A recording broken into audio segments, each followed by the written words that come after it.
Okay, shall we attempt to finish? Oh yes. Attempt to finish in 30 minutes? I don't know. We shall see. A lot of pressure flaking. Yeah, a lot of pressure flaking. I don't know where to start.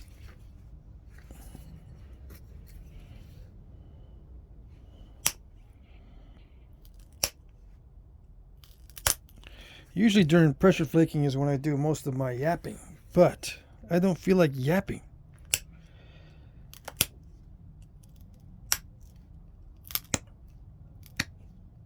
It's a miracle, I know.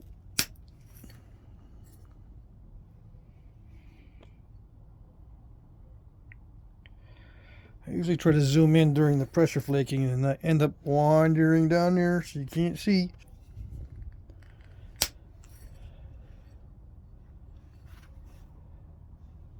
I'm not going to get this thin. I mean, I don't want this to be very thin because not only is keeping it thicker going to make it finish quicker, it's snap in half type stuff. And I need to follow my own advice. I always tell guys, do not thin down the snap in half and stuff. Do not thin down the snap in half stuff. Keep it kind of thick. If you want to preserve it, if you want to test your limits and break stuff, that's fine.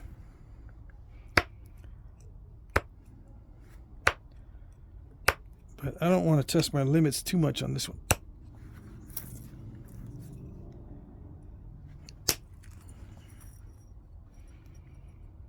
Yeah.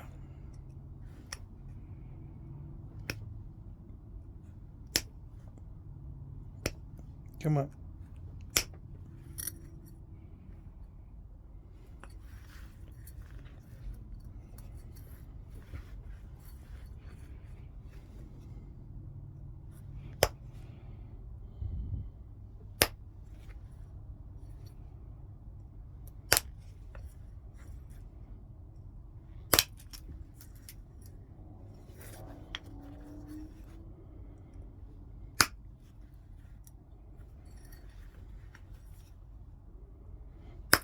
Every flake is different. Even if it doesn't look like it, every flake is different when there's an irregular surface. I can't be doing each flake exactly the same. The direction is slightly different. The inward versus downward ratio is slightly different. You know, because sometimes there's a big lump that requires a lot more force. Sometimes it's just smooth sailing and doesn't require much force at all. Sometimes, like right now, I need to grind the edge.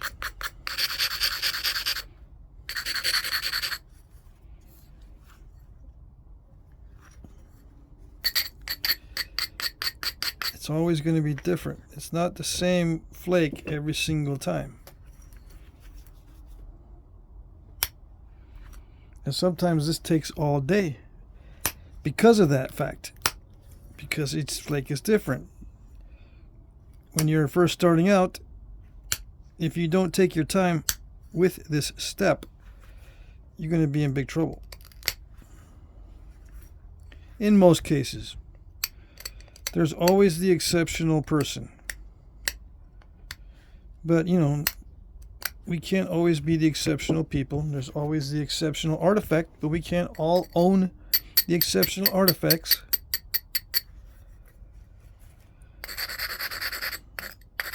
As an example, you know, can't have the best of the best always. If you're like me, your brain is not working under optimal conditions ever. Something always is wrong somewhere.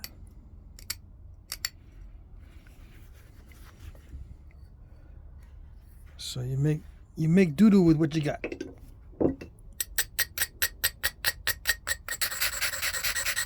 And sometimes it's nice looking doo-doo. Oh yeah.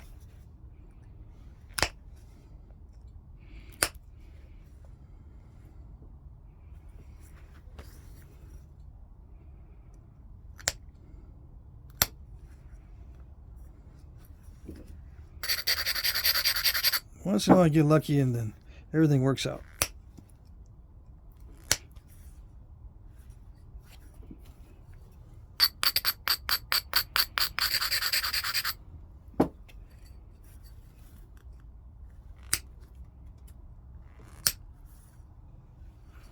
I'm learning to keep it slightly rounded, and I think I'll be able to do a better job in thinning down the tip. And I can always make it pointy later by just trimming it around the edges. But if I want to thin down the tip, I think I need to keep it round at first. You know, rounded instead of really pointy like I try to do usually.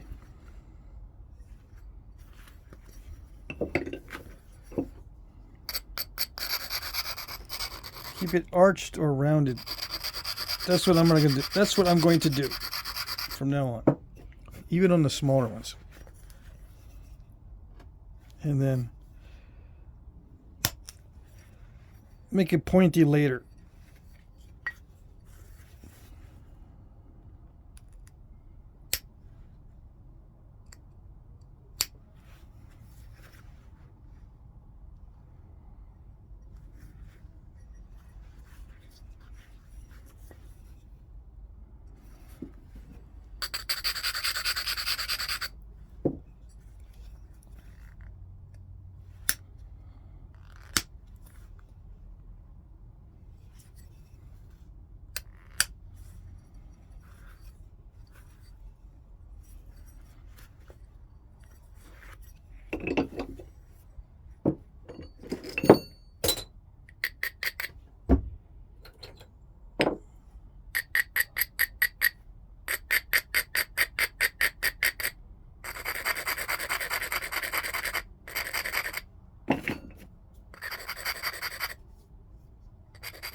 Good enough for thinness.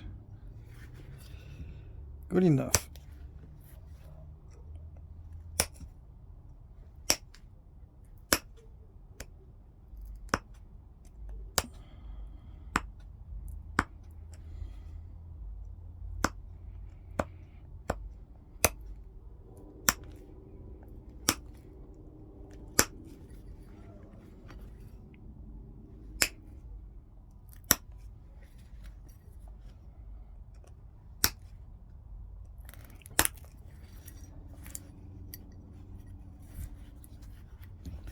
Can you see?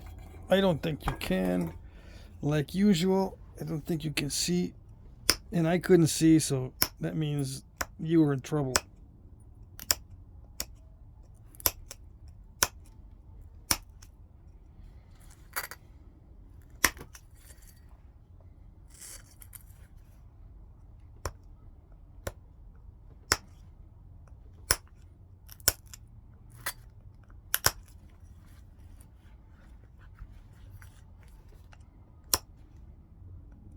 Yeah, my strength has improved in my arm. My joint pain is reducing. Every year my wrist gets better.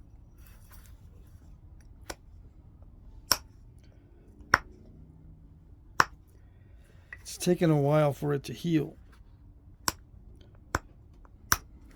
but I think we're getting there.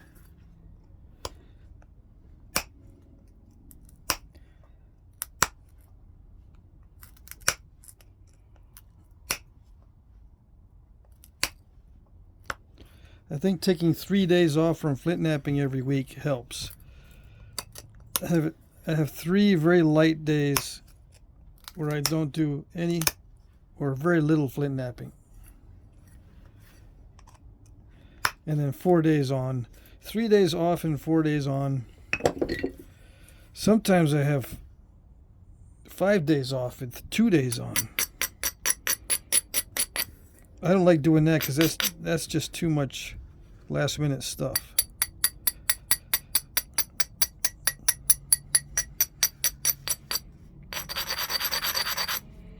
Too much last minute stuff starts to hurt my wrists, both of them. So the 3 days off and 4 days on seems to be the best. And I'm doing my pressure flaking a little differently. I got some hands-on, one-on-one tutoring on pressure flaking when I went to that Knapping in Tennessee. So that helped me be more efficient. And just the way that I use the pressure flaker, it's very subtle.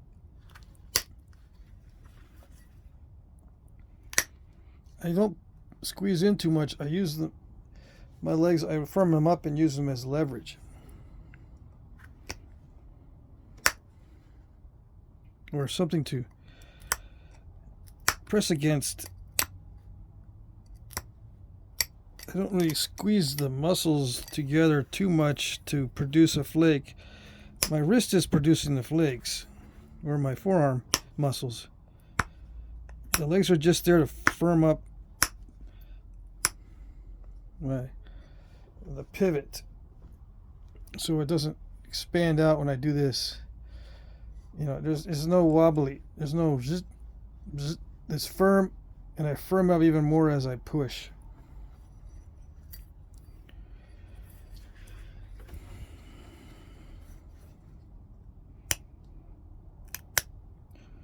As I push with the forearm, or I kind of move the wrist. I don't push inward with my whole arm. I move mostly in my wrist. I was also shown how to use my whole arm and shoulder to push flakes in. So I will do that once in a while.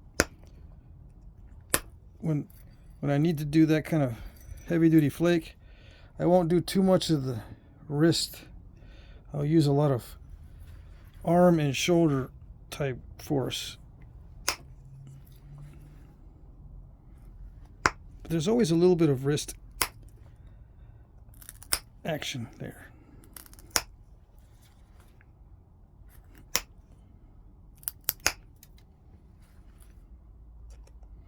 I can't seem to get the flakes to release unless I pivot the wrist a little bit.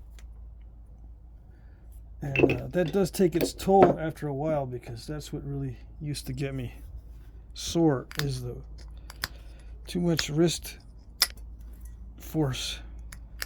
Too much force on the wrist, or too much, I don't know. Too much abuse of the wrist joint.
I gotta go down and regularize the edge here. So I'm not going to look at the flakes I'm producing. I'm just going to do downward pressure and regularize the edge.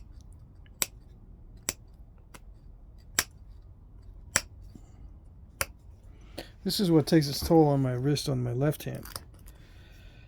I gotta learn to put my wrist on my left hand against my leg or something. Yeah.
I think this is where that crack was.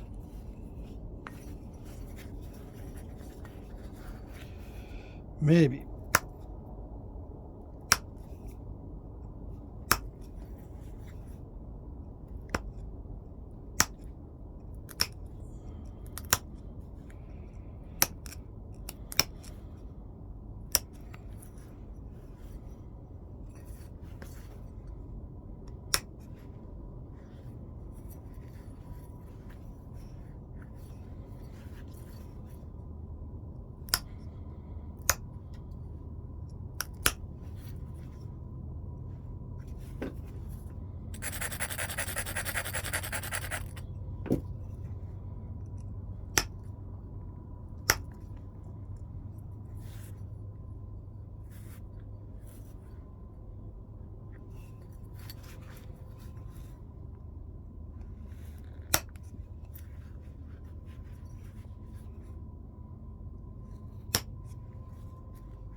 Alrighty. That's all I'm going to do on it. I'm done. So this ended up being 7 1/4. This other one ended up being 4. Let's see, 4 3/8. Let's say 4 1/4. So that's 11, 12. Is that 12 inches? Hold on.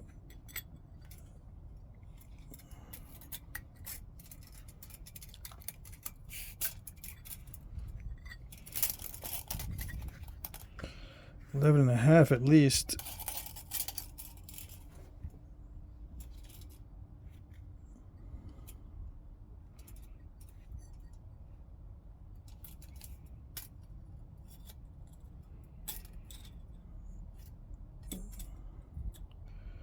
It's 11 5/8.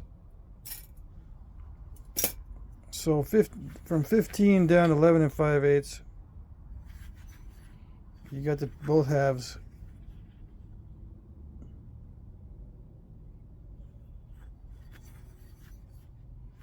And I'm offering these together. I didn't want to make this too pointy because then I'll mess it up. Yeah, I gotta learn to leave these a little bit arched until, or unless I'm going to make a certain type. Then I'll just stickity pick it down to being pointy. Otherwise I should just keep it rounded. Yeah. Alrighty. Final stage. Almost time for bed. Well, by the time I get this uploaded and have a snack and all that, yeah. It'll be about that time.